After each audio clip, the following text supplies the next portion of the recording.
Perikatan Nasional hidupkan kembali kleptokrasi. Kata Presiden Bersatu Tan Sri Mahyadin Mat Yassin bersatu bersama PAS, Gerakan SAPP dan STAR Sabah sebagai gabungan Perikatan Nasional berhasrat menawarkan kepimpinan yang bebas rasuah, cekap dan prihatin demi kemakmuran seluruh negara dan rakyat di Malaysia ini. Menurut beliau, Bersatu bersedia untuk menghadapi pertandingan pelbagai penjuru dalam pilihan raya umum ke-15 selaras dengan prinsip demokrasi dan kebebasan rakyat untuk memilih. Bersatu telah membuat ketetapan untuk tidak mengadakan kerjasama dengan PH dalam menghadapi pilihan raya umum ke-15, tegas pengerusi Perikatan Nasional itu dalam satu kenyataan. Sebelum itu, Mahyadin dipetik media sebagai berkata, idea kerjasama Perikatan Nasional dengan pembangkang, yakni Pakatan Harapan, disuarakan untuk menyelamatkan negara. Kita melihat cadangan itu kerana kita nak menentukan supaya masa depan negara akan lebih selamat. Kita tidak akan terus terjerumus dalam kancah kleptokrasi, rasuah, salah guna kuasa yang dilakukan oleh Kerajaan Barisan Nasional. Itu bukan kebimbangan saya, itu kebimbangan rakyat. Sebab itu, yang saya suarakan itu bukan soal kepentingan PN, tapi untuk kepentingan negara. Bagi saya, segala kerjasama parti menuntut suatu keberanian untuk menyelamatkan keadaan, katanya, seperti dipetik Ashraf Awani 29 Ogos lalu. Beliau berkata demikian sebagai mengulas pendirian Pakatan Harapan yang menolak untuk menjalinkan kerjasama dengan Perikatan Nasional yang dinyatakan oleh Timbalan Presiden Keadilan Rafizi Ramli. Tidak perlu fikir siapa nak jadi Perdana Menteri, selamatkan negara dahulu, ujar bekas Perdana Menteri Kerajaan pintu belakang itu. Hakikatnya, Pakatan Harapan tidak pernah melebarkan gagasan khemah besar kepada pengkhianat Bersatu dan juga PAS. Justru pada 13 Oktober lalu, Pengerusi Pakatan Harapan Datuk Seri Anwar Ibrahim menafikan bahawa beliau membuka kerjasama kepada Perikatan Nasional atau Gerakan Tanah Air. Anwar menjelaskan pihak yang mahu bekerjasama dengan Pakatan Harapan mestilah menerima dasar-dasar utama gabungan itu berdasarkan kepada beberapa prinsip yang jelas. Tata kelola yang baik, menolak rasuah, tidak bersetuju dengan dasar perkauman atau kefahaman agama secara fanatik yang menidakkan kehadiran yang lain. Itu prinsip utama dan kalau bersetuju, silakan.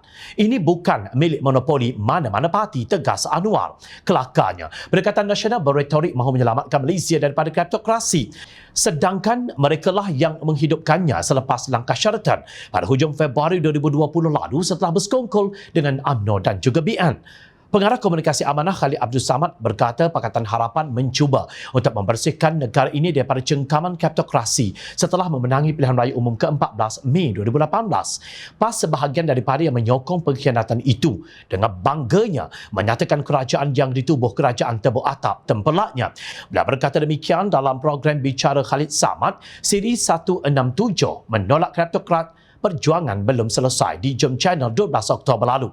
Anehnya, bercanggah dengan kenyataan Mahyadin untuk bekerjasama dengan Pakatan Harapan, satu pertemuan telah diadakan antara Presiden dan Timbalan Presiden UMNO dan PAS pada Rabu 12 Oktober 2022, iaitu sehari sebelum PAS membuat keputusan kekal bersama Perikatan Nasional. Pertemuan ini adalah ikhtiar terakhir UMNO untuk berlapang dada menerima PAS sebagai menyelamatkan muafakat nasional yang digagaskan bersama sewaktu 22 bulan sama-sama menjadi pembangkang atas derayan air mata kesyukuran bagi menoktahkan permusuhan politik puluhan tahun hingga menjejaskan persaudaraan sesama Islam. Demikian kata Ketua Pergerakan Pemuda UMNO, Datuk Dr. Ashraf Wajdi Dusuki dalam satu kenyataan di Facebook yang disertai dengan gambar Datuk Seri Ahmad Zahid Hamidi, Datuk Seri Muhammad Hassan, Tan Sri Abdul Hadi Awang dan Datuk Seri Tuan Ibrahim Tuan Man. Itu pun selepas didatangi seorang pemimpin tertinggi PAS yang membawa mesej bahawa Majlis Syura PAS dan Muktamar PAS telah membuat resolusi mahukan hubungan PAS dan UMNO dipulihkan kembali. Dewan Ulama PAS juga dikhabarkan membuat resolusi serupa, ujar Ashraf. Menurut beliau, UMNO dikhianati apabila PAS bersetuju mendaftarkan Perikatan Nasional bersama Bersatu. Pada pertemuan kali ini, katanya PAS menegaskan bahawa jika bersama PN, Bersatu menjanjikan 47 kerusi boleh menang kepada parti itu. Sebagai sebuah parti perjuangan, UMNO tidak akan pernah patah semangat walaupun madu di balas tuba. Kerjasama atas sifat berkepentingan bukannya keikhlasan semata-mata, hanya menatijahkan pengkhianatan dan kerosakan. Demikian tegas beliau.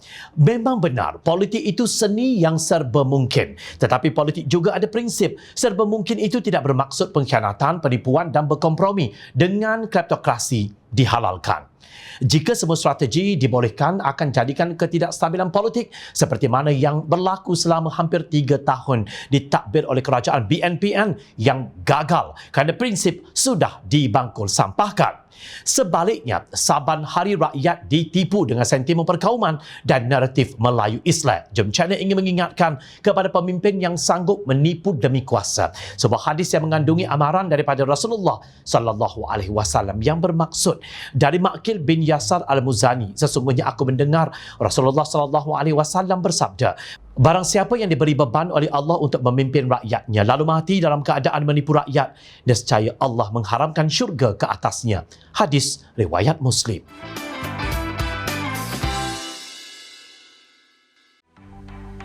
Mencari maklumat dan berita politik yang bebas, kupasan yang tepat, panas. Dapatkannya secara eksklusif hanya di Jom Channel. Komitmen kami, rentasan berita Isnin hingga Jumaat. Berbicara dan isu semasa, kami garapkan secara langsung. Panel-panel berkaliber dan profesional. Interaktif, pandangan anda kami raikan. Jangan lupa bersama kami di setiap hujung minggu dalam edisi khas mingguan. Jom Channel, moving forward, sharing a new experience.